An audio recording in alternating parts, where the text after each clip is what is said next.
देशवासियों, 2020 के बाद 2021 में जिस तरीके से कोरोना का कहर काफ़ी तेज़ी से बढ़ा है, देश में हर कोई परेशान है, हर कोई हैरान है। अस्पतालों में जाइए तो मरीजों का भीड़ लगा है, शमशान में जाइए तो लाशों की भीड़ लगी हुई है।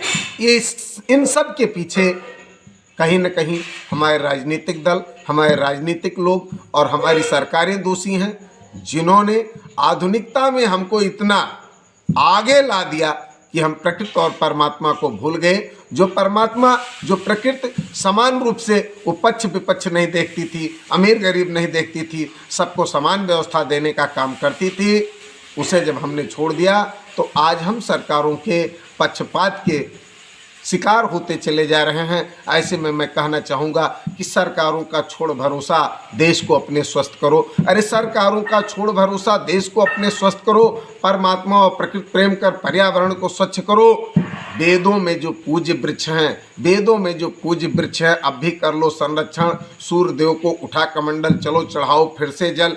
एसी कूलर छोड़कर हमको वृक्षों के संग रहना होगा, प्राणवायु की रहे प्रचुरता प्रेम प्रकृति से करना होगा, क्योंकि वृक्षारोपण और यज्ञ ही हमारे पर्यावरण को स्वच्छ बनाते हैं, प्राणवायु की प्रचुरता को प्रकृति में उपलब्ध कराते हैं। अन्यथा जब हम आधुनिकता में आ गए हैं तो स्थिति क्या हो गई है, जब हम परमपिता परमात्मा की सरकार से परे इस धरती के सरकारों पे भरोसा करने लगे हैं, तो स्थिति क्या है कि बूढ़े मर रहे, बच्चे मर रहे, हर कोई परेशान है। बूढ़े मर रहे, बच्चे मर रहे, हर कोई परेशान है। कोरोना के कहर से देखो भीड़ लगी शमशान है, नहीं डॉक्टर, नहीं सिलेंडर, ना ही कोई ध्यान है। मोदी योगी चुनाव में व्यस्त हैं, जनता दे रही जान है। अरे लगी प्यास तो कुआं खोदने जैसा इनका काम है। ऑक्सीजन उपलब्ध नहीं है, प्लांट लगाने का काम है। निश्चित तौर पर मरीजों के लिए ऑक्सीजन उपलब्ध कराइए और प्लांट भी लगाइए, दोनों पर काम कीजिए। केवल प्लांट लगाने से काम नहीं चलेगा।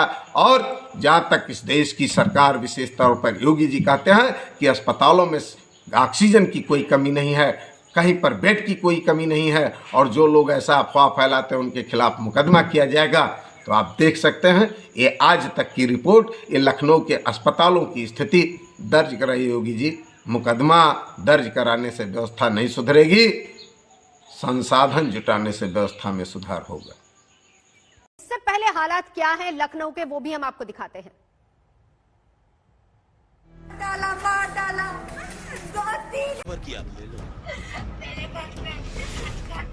गुरुवार को निर्मल को एक एम्बुलेंस में लेकर परिजन अस्पताल आए थे, लेकिन ऑक्सीजन न होने की बात कहकर उन्हें भर्ती नहीं किया गया।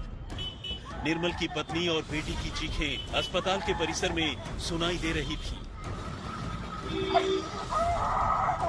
गाड़ी नंबर भी ले लो। मेरे घर पे कम से कम चल तो रहे थे। मरीज को लेकर सबसे पहले परिजन कोविड कमांड सेंटर पहुंचे थे, लेकिन वहां उन्हें भर्ती नहीं किया गया। इसके बाद परिजन उन्हें लेकर मेडिकल कॉलेज पहुंचे, लेकिन वहां भी भर्ती नहीं किया गया, क्योंकि उनके पास सीएमओ का रेफरल लेटर नहीं था।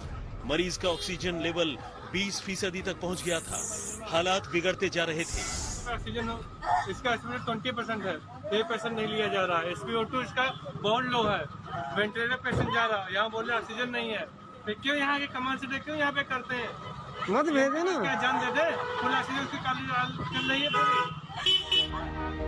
एम्बुलेंस अस्पताल के बाहर खड़ी रही, परिजन चीखते रहे, कोसते रहे उस घड़ी को जिसमें वो निर्मल को लेकर अस्पताल आए थे। मेरे घर पे कम से कम चल तो रहे थे। घंटों इंतजार के बाद 61 साल के निर्मल ने दम तोड़ दिया। परिजनों ने अस्पताल और डॉक्टरों पर लापरवाही का आरोप लगाया, जबकि एम्बुलेंस सही वक्त पर अस्पताल पहुंच चुकी थी। यहाँ पर मैम 108 की जो एम्बुलेंस कर्मी है, क्या उनकी कोई गलती है? कोई गलती, उन्होंने मेरा इतना साथ दिया, इतनी मेरी हेल्प करी, उन्होंने गाड़ी में उनका हार्ट बंद किया, ऑक्सीजन की तरह उन्होंने पूरा काम किया, हार्ट बीट चलने लगी, पूरा हार्ट चलने लगा, सब कुछ चला। लेकिन यहाँ के डॉक्टरों ने नहीं सुना, यहाँ के डॉक्टरों ने नहीं सुना। यूपी की राजधानी लखनऊ में अस्पतालों में कहीं बेड नहीं है तो कहीं ऑक्सीजन नहीं है। स्वास्थ्य व्यवस्था बेपटरी हो रही है। ऑक्सीजन सिलेंडर के लिए मारामारी हो रही है। इस बदहाली का जिम्मेदार आखिर कौन है? प्रशासन पर लोग सवाल उठा रहे हैं कि यहाँ पर जो है वो ऑक्सीजन की सप्लाई नहीं दी जा रही है, बीच में रोक दिया जाता है और जो लोग अपनी व्यवस्था से ऊपरी तौर पर यहाँ पर किसी तरीके से जुगाड़ करके आते हैं उनको यहाँ पर